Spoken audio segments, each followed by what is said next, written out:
In this video, I will share the impact of Miss Marple's works to the world of detective fiction and the secrets to her greatness. How she broke a male-dominated industry consisting big names like Hercule Poirot, Sherlock Holmes, Father Brown, Philo Vance, and Dr. Thorndyke. But before we delve into that, let's consider a brief look at two of the many cases she cracked. The murder of Colonel Prothero, a much-disliked villager in the novel Murder at the Vicarage. The discovery of his dead body in the vicar's library fueled much gossip among villagers, some of whom had their little secrets to protect. Police were called in, led by Inspector Slack. Slack's team gathered information from witnesses and drew up a timeline of events, as well as examined bloodstains and fingerprints.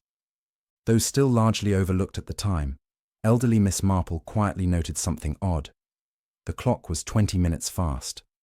It hinted at deliberate tampering, a subtle but crucial clue.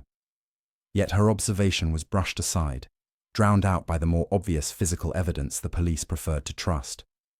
The Murder at the Vicarage by Agatha Christie, 1930. When Miss Marple's early suggestions were dismissed, she didn't retreat. She quietly pressed on. Underestimated by nearly everyone, she used that to her advantage. While the police chased obvious leads, Miss Marple moved freely through the village, asking polite, seemingly harmless questions. No one saw her as a threat, which made it all the easier for her to uncover the truth.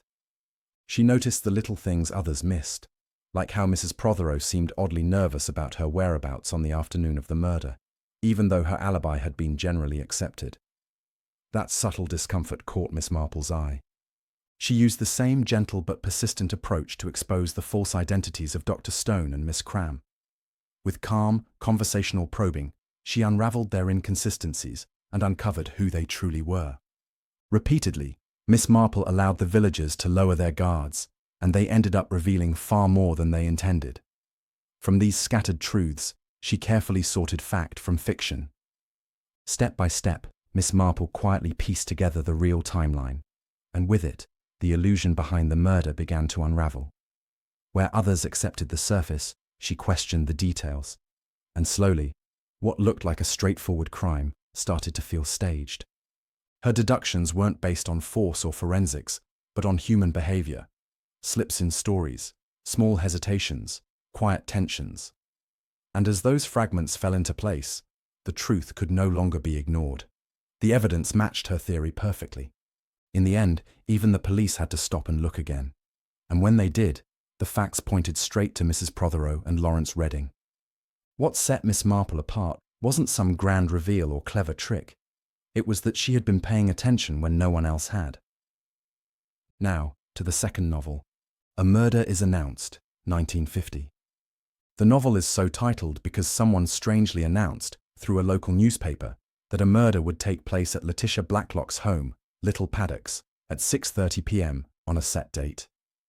Villagers of Chipping Cleghorn thought it was joke, only to witness a real murder when shots were fired during a moment when lights went out of the house.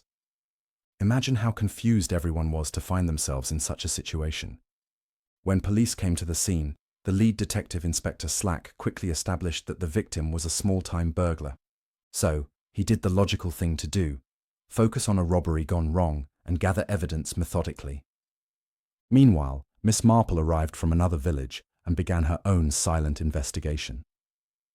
Despite Inspector Slack's thorough and procedural methods, one thing remained a puzzle to him. Rudy's criminal record did not fit a violent criminal. Now this is where Miss Marple brings new insight into the case, and we begin to see how the police are playing into the murderer's hands. She sees the impossibility of a real burglar announcing the crime beforehand, and so looks at alternatives. Watching the villagers closely, she noticed several things, including that Charlotte's pearl necklace hid a scar. Miss Marple managed to impress it upon Inspector Slack to consider a case of identity switches, which could not be drawn from physical evidence. As she had proven the police that she had a good command of human behavior, Inspector Slack took her advice, and the true motive of murder was re-examined.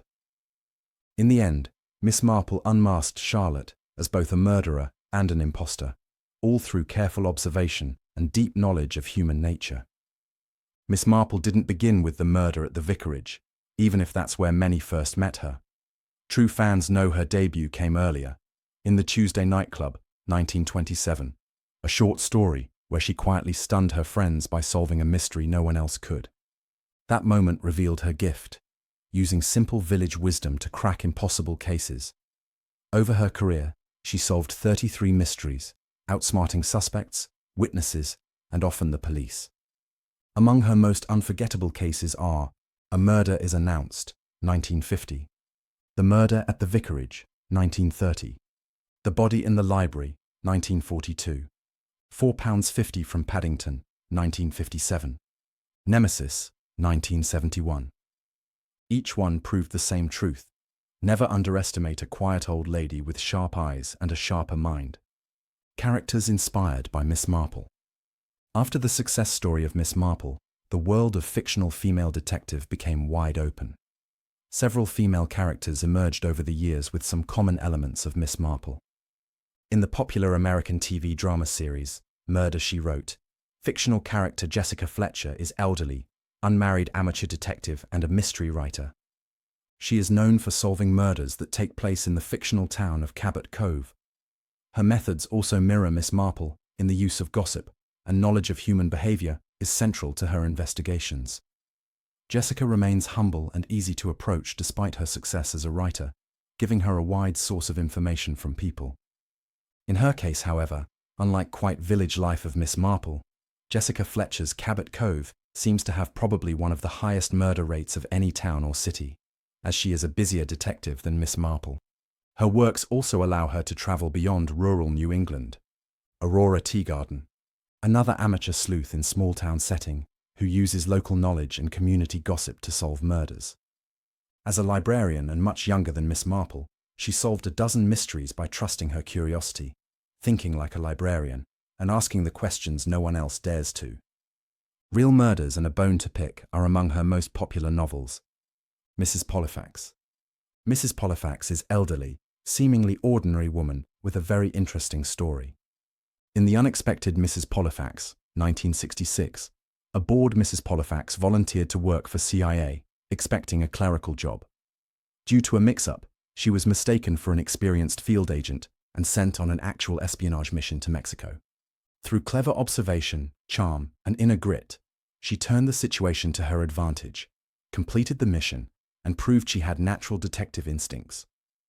Often underrated because of her age and appearances, she solved 14 cases using intuition and courage in dangerous situations.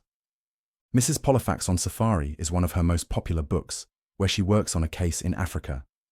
Agatha Raisin. Agatha Raisin is another female amateur detective in small village setting.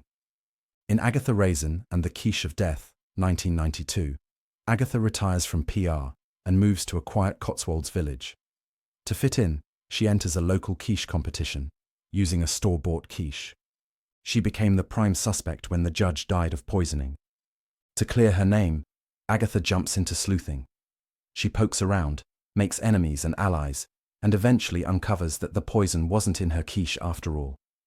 It was a setup. Agatha exposes the true culprit through persistence, bold questioning, and refusing to be underestimated. Among her popular works is Agatha Raisin and the Vicious Vet, 1993.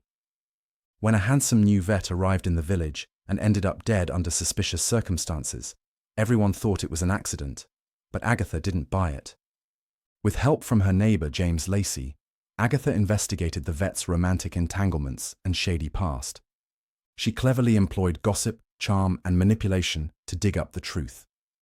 Eventually, she exposed the murderer through relentless snooping and intuition. Agatha has gone to solve over 30 cases in her career, often relying on community observation, gossip, and social ties. After the success of Miss Marple, another name that rose to prominence is Miss Silver, elderly spinster detective who observes people keenly. Although her first novel was in 1928, she only became famous after Miss Marple's dominance and solved over 32 cases through conversation and logic. Miss Silver works like a mix of Jane Marple and Sherlock Holmes, polite and old-fashioned on the outside, but brilliant underneath. Some of her memorable cases includes the Chinese Shawl, 1943, in which a young woman, Laura, visited her wealthy aunt's country house, where tensions brew among a group of relatives. One of them got murdered, strangled with a Chinese shawl. Miss Silver exposed a carefully hidden grudge and falsified alibi to solve the murder. Another one of her most famous cases is The Case is Closed, 1937. Geoffrey Gray is in prison for murdering his uncle, but his wife, Marion, believes he's innocent. Miss Silver breaks the case open by linking together overlooked clues, proving the real killer's motive, and ultimately exonerates Geoffrey. These are some of the characters inspired by Miss Marple.